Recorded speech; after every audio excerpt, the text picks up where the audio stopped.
வணக்கம், good morning. MAS Rainman studio. இனிய காலை வணக்கம். இன்றைய வானிலை அனுமானம் இது என் தனிப்பட்ட வானிலை அனுமானம்.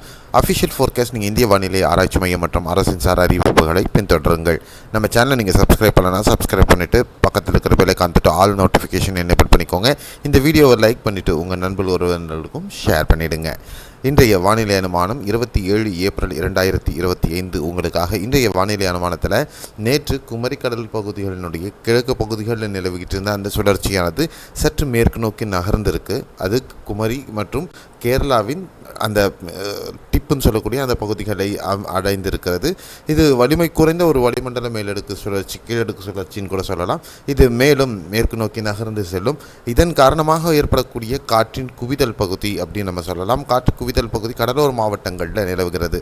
இப்போ நீங்கள் பார்த்தீங்கன்னா நாகை மாவட்டத்தில் சில பகுதிகளிலும், தஞ்சை மாவட்டத்தின் ஒரு சில பகுதிகளும் இடிமழை இன்று விடியற் காலையில் பதிவாகி வருது. அதனுடைய சேட்டலைட் புகைப்படம் தான் இந்த லெஃப்ட் சைடில் பார்க்குறீங்க.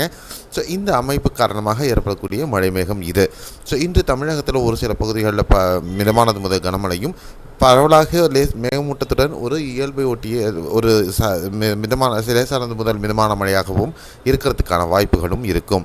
காற்றின் குவிதல் பகுதி காரணமாக மேற்கு தொடர்ச்சி மலை ஒட்டிய பகுதிகள் கேரளாவிலையும் கர்நாடகாவிலையும் கனமழையும், அதே நேரத்தில் மேலடுக்கில் இருக்கக்கூடிய காற்றின் மேற்கத்திய காற்றினுடைய வருகையும், கீழடுக்கில் கிழக்கத்திய காற்று தென்கிழக்கு திசையிலிருந்து வீசுவதனாலேயும் ஏற்படக்கூடிய உராய்வு காரணமாக இந்த மழை மேகங்கள் உருவாகின்றன.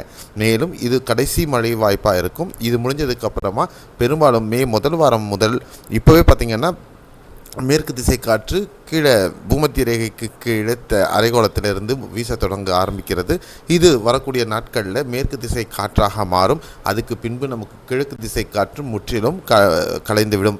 இனி மேற்கு திசை காற்று வந்ததுக்கப்புறமா மே மாதம் முதல் வாரத்திலிருந்தே நம்மளுக்கு வெப்பத்தின் தாக்கம் அதிகரிக்கிறதுக்கு மட்டும் இல்லாமல் மேற்கு திசையிலிருந்து வரக்கூடிய மழை மேகங்கள் அதிகரிக்க ஆரம்பிக்கும். அதே நேரத்தில் தென்மேற்கு பருவமழை அமைப்பு 17-18ஆம் தேதிக்குள்ள அந்தமான் பகுதிகளை வந்தடைந்துவிடும். 25-28ஆம் தேதிக்குள்ளாக கேரள பகுதிகளுக்கும் அது வந்தடைந்துவிடும் என்று எதிர்பார்க்கலாம். இந்த முறை சற்று சீக்கிரமாகவே தென்மேற்கு பருவமழை தொடங்குவதற்கு சாத்தியக்கூறுகள் இருக்கு. நம்ம முன்னாடி கணித்த அந்த நிகழ்வு தொடங்குவதற்கு சாதகமான சூழல் காணப்படுகிறது. இன்றைய வெப்பநிலை பொறுத்தவரையிலும் தமிழகத்தில் பரவலாக பல பகுதிகளில் இயல்பை ஒட்டிய வெப்பநிலை, அதாவது 35 முதல் 38 டிகிரி வரையிலும் இருக்கும். மத்திய தமிழகம், குறிப்பாக கரூர், நாமக்கல், திருச்சி ஆகிய பகுதிகளும், வட தமிழகத்தில் பெரும்பாலான பகுதிகளிலையும் இயல்பை விட 1 அல்லது 2 டிகிரி கூடுதலான வெப்பநிலை பதிவாவதற்கு வாய்ப்புகள் இருக்கும் அப்படின்னு நம்ம எதிர்பார்க்கலாம். இன்று முதல் ஒரு 3 நாளைக்கு வெப்பத்தின் தாக்கம் சற்று குறைவாக இருந்தாலும் அல்லது இயல்பை ஒட்டி இருந்தாலும் மீண்டும் வெப்பநிலை உயர்வதற்கு வாய்ப்புகள் இருக்குது அப்படிங்கிறது தான் நம்ம இன்றைக்கி தெரிஞ்சுக்கக்கூடிய வாய்ப்பு. அடுத்த 24 மணி நேரத்திற்கான மழை வாய்ப்புள்ள பகுதிகளில் தென் தமிழகத்தின் டெல்டா மாவட்டங்களில் பரவலாக பல பகுதிகளில் லேசானது முதல் மிதமான மழை, ஒரு சில பகுதிகளில் கனமழை தொடர்வதற்கு வாய்ப்புகள். குறிப்பாக நாகர்கோவில், கன்னியாகுமரி, திருநெல்வேலி, தூத்துக்குடி, தென்காசி, விருதுநகர், ராமநாதபுரம், சிவகங்கை, புதுக்கோட்டை, பட்டுக்கோட்டை மற்றும் தஞ்சை, திருவாரூர், நாகை மாவட்டம், மதுரை, திண்டுக்கல், தேனி, தென்காசி மாவட்டத்தின் பெரும்பாலான இந்த பகுதிகள் தென் தமிழகத்தில் மிதமானது முதல் ஒரு சில பகுதிகளில் கனமழை பதிவாகும்.